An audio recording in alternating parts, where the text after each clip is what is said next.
911 for what city? Calgary. Do you need fire, police, or ambulance? Ambulance. My daughter fell down the stairs, and she's not there. She's not conscious. Okay, I have help on the way. Just stay on the line. How old is she? She's 6. 6? Is she awake? No. Pardon? No. No? Is she breathing? No, I don't think so.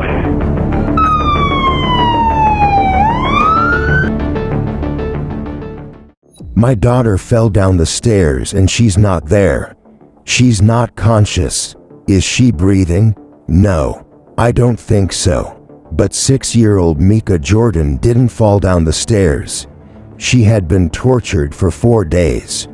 Burned, beaten, starved, and the people who did this to her were the ones who called 911.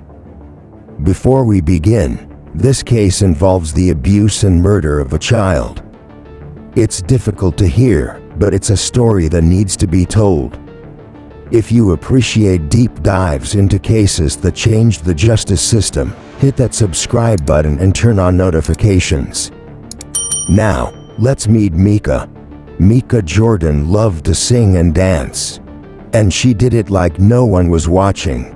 At 6 years old, she had a very simple list of things that made her smile. At the top of that list, ladybugs. She was a huge collector of ladybugs. Honestly, it was probably because she couldn't catch the butterflies. She would try, but they were just a little too quick. At least the ladybugs she could corral and scoop up. She was more of the mindset, if I can catch it, then I can keep it. So we did that for a while. But she was always under the impression that she didn't want to keep it for too long because it might have a family. You know, its mommy might miss it. So she would always return them back once she collected them. Keep them for a couple of days, and then she'd let them go again. There was something so extraordinary about the way Meeka could find good in any bad situation. Oh, it's raining and we were supposed to go to the zoo? That's okay. I'll jump in a puddle instead. Oh, it's 90 degrees outside. Hey, that means it's sprinkler time. You couldn't take the smile off her face. Meeka loved to try new things. Like the day she got on a skateboard for the first time. She took a few falls, but she would always get up, shake it off, and try again. This was a girl who honestly didn't have the capability to have a bad day. That's why what happened next is so hard to comprehend. Meeka lived in a split family. She and her little brother Levi spent half their time with their biological mother, Kyla, and her husband Brian. They spent the other half of their time with their father, Spencer Jordan, and his wife, Marie Magoon. In 2011, there was a growing custody dispute between the parents. And on the weekend, Meeka was rushed to the hospital. Meeka and her little brother were supposed to be at Kyla and Brian's. Instead, their father and stepmother kept them. November 13, 2011. About 7:18 p.m. emergency services and Calgary police responded to a residence. On arrival, they found 6-year-old Meeka Jordan unresponsive and in full cardiac arrest. Meeka Jordan was rushed to the hospital. Police were called to investigate. Could a 6-year-old girl be that badly injured from a fall down the stairs? There was crime tape around the house. It was being contained as a crime scene. The man who lived next door told reporters he had seen a little girl at the home a few times. He had wondered why she wasn't in school. He said she looked banged up, and she had a look of fear in her eyes. I saw some scratches on her face. Then I asked her mother what happened to her.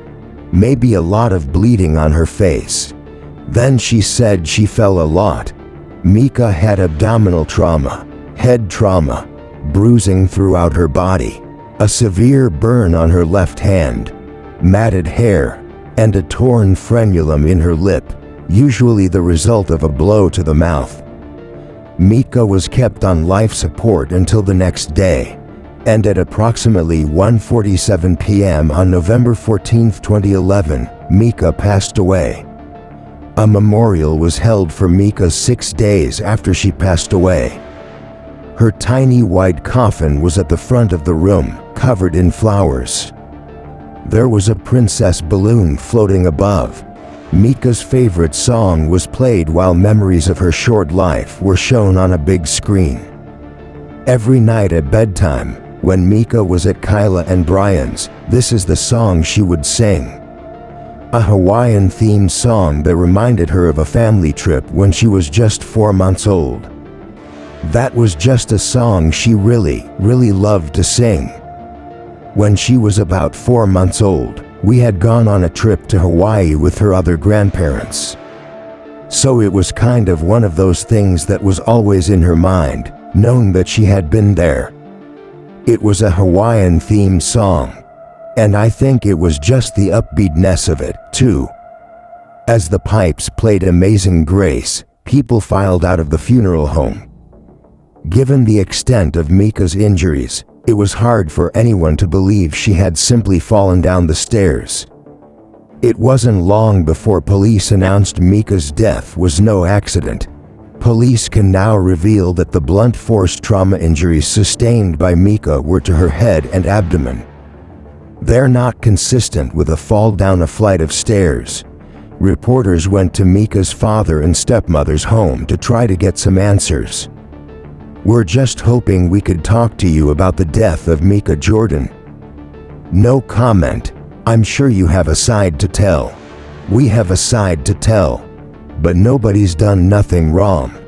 But the story Spencer and Marie gave to police didn't add up. The commonalities between their two interviews were that Meeka fell down the stairs. Number 1. Neither of them saw her fall. Number 2. Both caregivers lacked emotion during the interview. They were flatline, no emotion. Both made negative comments about Meeka during the interview. Each one of those throws up a red flag for an investigator. And there were other red flags in this case. Just weeks before Meeka's death, Brian and Kyla had called Alberta Child and Family Services. Apparently, Meeka had some unusual scrapes and bruises when she returned home from a court-ordered visit with Spencer and Marie. That matched the story the next-door neighbor had already told reporters. And then there was the burn. When Meeka was rushed to the hospital, doctors discovered a third-degree burn that covered the palm of her hand. You start to realize in your own head that with the amount of injuries and the extent of injuries, when you talk about internal injuries, blunt force injuries, third-degree burns, at some point, you're not even discussing abuse. You're talking about torture. There's a lot of anger, a lot of hurt. My main question would be, why? What happened to make you feel that angry or upset that you took it out on a 6-year-old little girl? Jordan and Magoon were caught on wiretap brainstorming stories to tell police to explain away Meeka's fatal injuries. We thought that Spencer, being the biological father of Meeka, was going to maybe take the high road and cut ties with Marie. But what we found is the police pressure and the investigation actually brought them closer together. Which is unusual, because in these situations where a child passes away under suspicious circumstances, the biological parent is usually so upset and not provided any explanation that the stress between the two results in a separation. Not here. There was only one other person who saw what had happened to Meeka. The problem was, he was just a little boy. Meeka's younger brother, Levi. It was very obvious through the interviews that Levi had witnessed abuse to Meeka. But he was too scared to talk about it. Levi has never opened up about what he saw happen to Meeka. He was 4 years old at the time. We attempted to interview Levi on 3 separate occasions. In the early going of the investigation, Levi was a very scared little fella. and I made the decision to rule him out as a possible witness, just to protect him from the investigation. Brian and Kyla were thankful Levi was spared from the investigation. He's made it clear he doesn't like talking about anything to do with Spencer or Marie. He even told them he hates his middle name, Spencer. For the next few months, if you were following the case closely, it would seem police had hit a dead end. Over the next year, Spencer Jordan and Marie Magoon, Meeka's father and stepmother, moved on with their lives. They were living above their means. Spencer was unemployed and had been for quite some time, but 2012 was a time of new beginnings, including new friendships. Spencer and Marie finally had a social circle who understood them. They went on double dates, spent time enjoying life, drinks, poker games, concerts, and their new friends didn't judge them like other people seemed to. And they felt they could trust them. But those friends weren't who they seemed. What Spencer and Marie didn't know was that they were the targets of an 8-month undercover operation. A Mr. Big Sting operation. It's a tactic used in a lot of major crimes investigations. Police officers create very realistic scenarios and try to get suspects to confess. On the day that Meeka died, we code-named this operation Operation SASSH, which stood for Safe and Sound in Heaven. In this particular case, undercover officers befriended Spencer and Marie. They were invited into a made-up criminal organization. They would have to prove they could be trusted by confessing to a crime they were known suspects in: the death of Meeka Jordan. That time of fun and new beginnings for Jordan and Magoon in 2012. The new friends and business opportunities. It was all a ruse. Each friend hangout or business dealing was a scenario, an elaborate investigative technique used in these kinds of difficult cases. It was important to establish what each person did as a player in Meeka's death. Here we had the stepmother and the biological father living together in a home where Meeka was one of several children.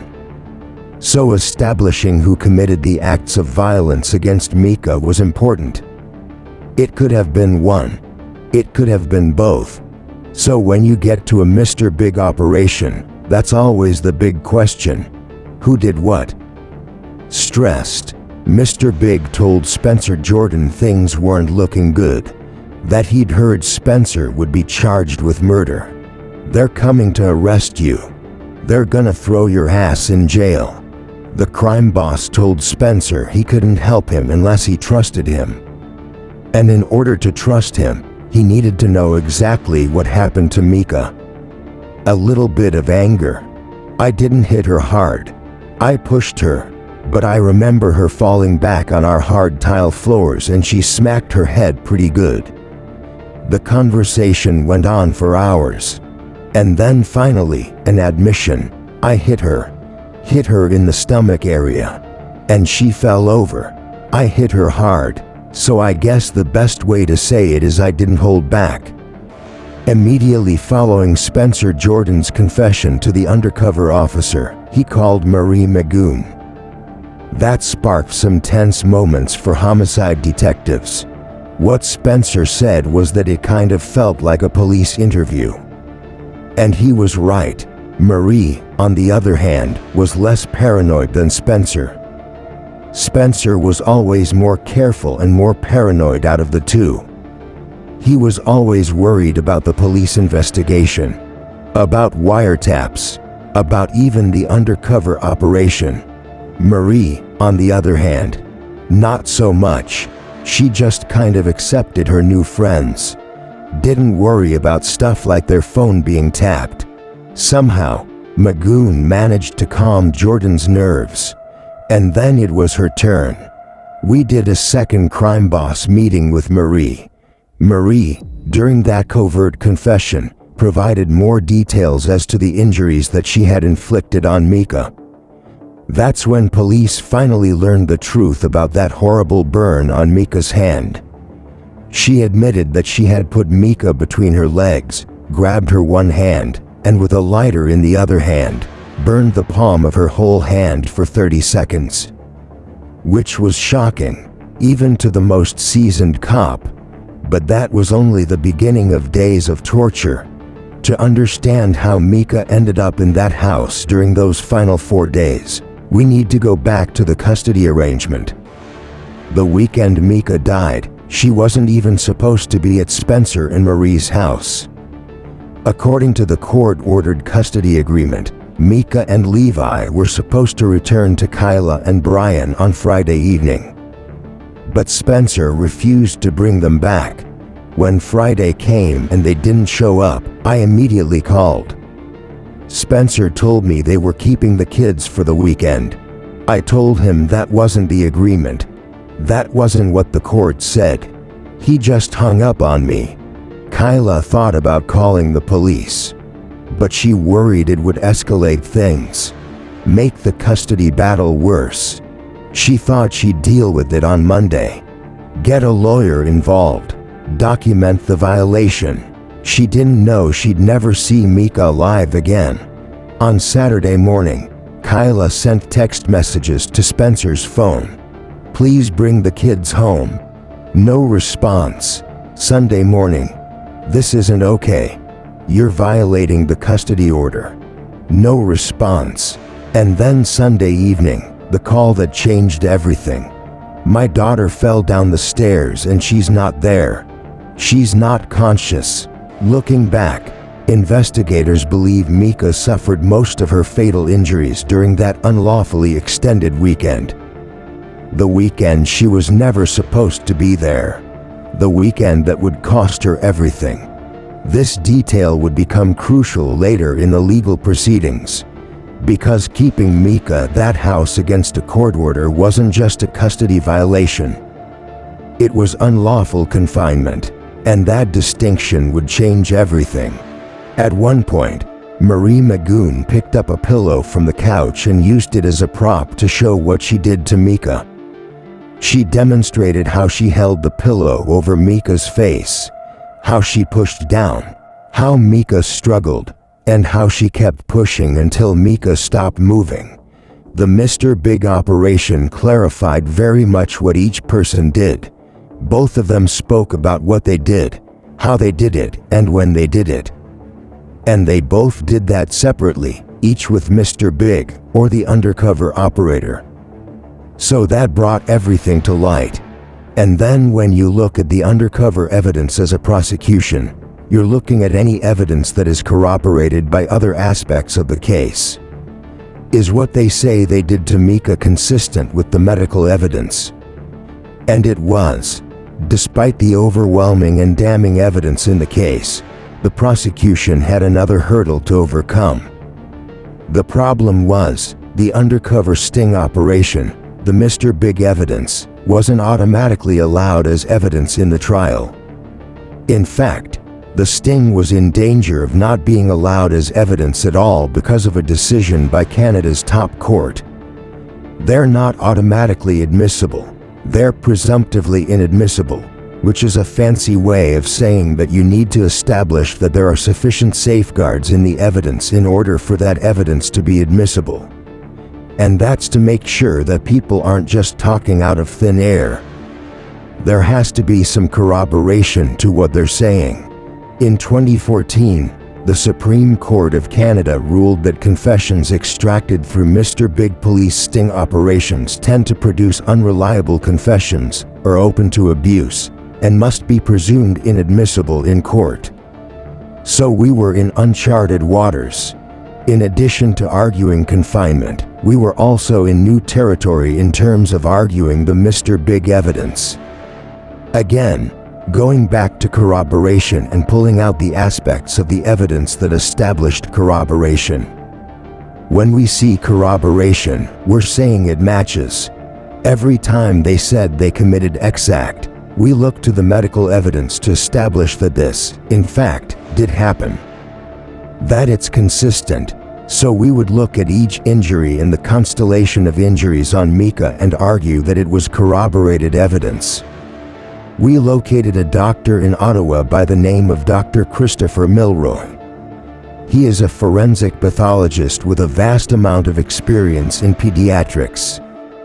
He's initially from the UK, but he's performed autopsies on hundreds of kids over the last 20 years. So I met with him and requested for him to assist us on the Meeka case, to look at all of the medical evidence and then provide us an unbiased opinion as to the timeline of her injuries. He was able to narrow that time frame to 24 hours from her time of death.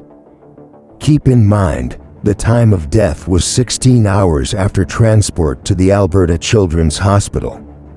So that means her fatal injuries to the head and abdomen occurred on the Sunday that she was transported, the day that she was transported to the Alberta Children's Hospital. So it narrowed it to 1 day. So it couldn't have been an accident. Like, it eliminated some scenarios. It did. It eliminated any, say, historical head trauma or abdominal trauma that Meeka may have experienced as a result of, say, a basketball to the face or a car accident weeks before. When paramedics found Meeka at Spencer and Marie's house, she was lying a few feet from a set of stairs. She had no pulse. Her heart wasn't beating. Meeka was dirty. Her hair was matted with chunks missing. She had been tortured for days leading up to her death. Remember that burn police had spoken about. This is a recording of a phone call Marie Magoon made to HealthLink Alberta. The call was made November 12, 2011, just after midnight. Nearly 2 days before Meeka was rushed to the hospital. Hello, HealthLink speaking. How might I help you? I had a question. My daughter yesterday burned herself with a straightener. And it's not that bad of a burn, but it did blister. And it's the palm of her hand. And I'm just wondering if I should, like, pop it? Or do I leave it? Okay. How old is your daughter? 6. She was using the curling iron. No, she wasn't using it. She caught her playing with it. Okay. What are the new ones, like 400 degrees? Yeah, Meeka. Okay. Her last name is Jordan. Did she feel pain where the burn is? No, nothing at all. I'm actually a little concerned over that. Because burns hurt, right? Is it black or white, the area? Oh, it's white. It's actually white. Okay. Because third-degree burns turn white. Oh, really? Yeah. Like, she doesn't have any pain on her hand where the burn is. No, that story was a lie. It was near the end of the trial, right before final arguments, that the justice presiding over the case ruled the confessions were both reliable and admissible. And what those confessions revealed was 4 days of pure torture. It was such a serious act of violence. Throughout the case, there was evidence of animus towards Meeka by her stepmother. And the theme that we saw through the evidence was that she perceived Meeka to be someone in need of discipline. And this may have been a way of disciplining Meeka. But again, there is no plausible explanation for why anyone would torture a child in this way. But that is what the evidence showed. The little girl was repeatedly abused for 4 days. She was dragged up some stairs by her hair and thrown into her room. And then she was pushed hard and hit her head on some ceramic tile in the kitchen. And then she was punched in the stomach, which caused some significant internal injuries and pain. And then she was told to run the stairs. And during that process, her hands were tied. And she was also pushed and fell during that process as well. How did it ever get to that? There is no way to explain it. Meeka's mother collapsed outside of court after hearing these details. I've literally gone through every worst possible case scenario over and over again for the last 3 years. To actually know firsthand what they did to her, it's beyond any words or any emotion that I could ever try to come up with. After 3.5 years, there was some measure of justice for 6-year-old Meeka Jordan. A judge found her father and stepmother guilty of second-degree murder. Jordan and Magoon were sentenced to life in prison with no chance of parole for 17 years. It's not what we were hoping for. We pushed for first degree from the beginning. We knew it was going to be a really long, hard road. Second degree isn't what we wanted. But ultimately, guilty is guilty. They lose a few years of their life. We lost her, but that wasn't the end of the court process. There were a flurry of appeals and court rulings. Jordan and Magoon wanted their convictions overturned, sentences reduced. The prosecution still felt this was first-degree murder. First-degree murder is reserved for crimes that are the most heinous in their nature. In Canada, murder is first degree when one of three things happen.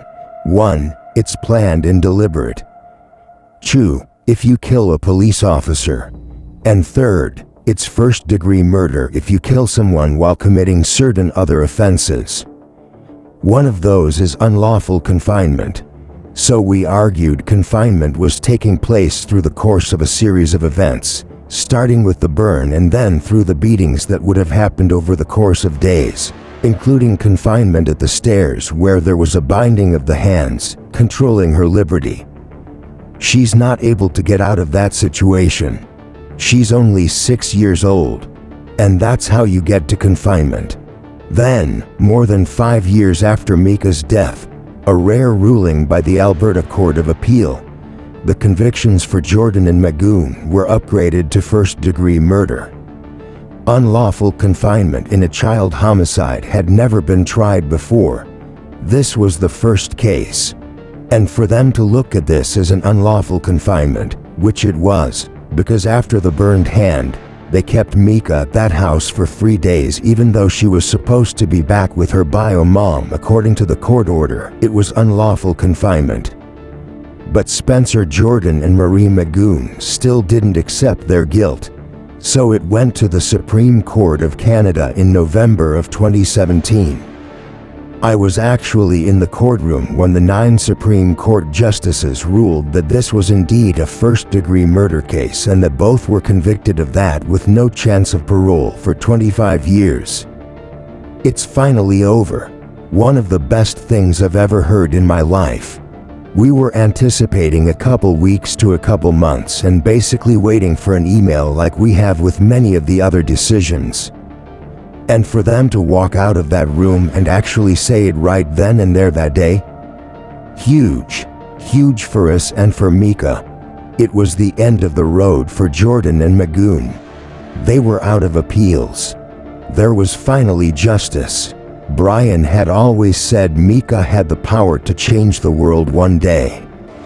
And unfortunately, the loss of her life had to be the way that she did it.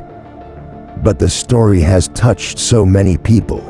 And sometimes you need that raw, in-your-face emotion to be able to look at the world around you and say, hey, this isn't right. Something needs to change. It's probably one of the toughest cases that I've had to deal with. And when I say that on a personal level, on an emotional level, and on a professional level. Kyla and Brian do everything they can to keep Meeka's memory alive. She was very much into Barbies, especially the collector ones. These are the ones that were in the casket with her. They try to focus on the good times, but all too often, the bad, the loss of their little girl, breaks them all over again. It's one of those things you never really know when it's gonna hit you or how hard it's gonna hit you. You don't know when, you don't know where. I mean, there's been times that I've been standing in the middle of Walmart doing grocery shopping and a song will come on. Standing in the middle of the aisle. And I have to try not to lose my mind in the middle of grocery shopping. Meeka's little brother, Levi, has his own way of remembering her. He calls her Sissy. A little while ago, he stood up on a stage in his school at a talent contest. He sang a special tribute to Meeka, a country song by Alan Jackson. Levi ended with the chorus about knowing she's smiling and saying, "Don't worry about me." At the end, everyone clapped, and Levi took a little bow. He also carries a special memorial keepsake with him every day. It's a pendant with a glass window. Inside, there are some of Meeka's ashes, along with a ladybug charm. And when they really need some quiet time to remember Meeka, this is where they go. I can show up there when I'm having one of the worst imaginable days. And I will lay in that grass. And I will cry. And I will scream. And I will swear. And I will shout. And 15 minutes later, I feel better. And on a day when they feel the lowest, they see a ladybug. And they remember Meeka's smile. And it's like she's there with them, dancing like no one is watching. Meeka Jordan's murder trial marked the first time in Canada that unlawful confinement was used in a child homicide case. And it continues to be a key tool for prosecutors seeking justice. This case is a reminder that evil can hide in plain sight. That sometimes, the people who are supposed to protect children are the ones who hurt them the most. But it's also a reminder of resilience, of love, of a family who refused to let Meeka's memory be forgotten. Meeka Jordan loved ladybugs. She loved to sing. She loved to dance. And she had dreams of changing the world. In a way, she did. If this story moved you, check out the video on your screen right now. I believe it was made for you. Thank you for watching. And remember, never forget her name. Meeka Jordan, the Broken Princess.